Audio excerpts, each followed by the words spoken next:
nuk e di pse në një event unë e kisha pas shkruar bashkëpunim me Ermal Mamaqin.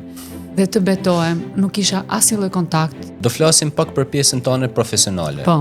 Unë shikoj të organizoj evente, të marr njerëz në telefon, Po. të shikoj duke bërë një gamë të gjerë purchasesh. Edhe jam kurioz me ditësh, si është ti bësh këtë gjana në bashkëpunim me Ermalin.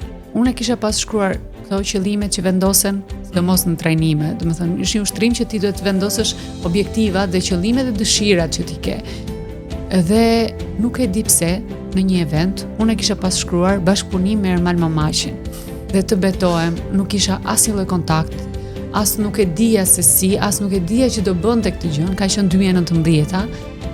Dhe këtë gjën e zhvillimit personal ishte një gjë që e vazhdoja për veten time, trajnimet edhe rritjen time, por nuk e dija që Ermali do bënte këto lloj eventesh dhe këto lloj trajnimesh.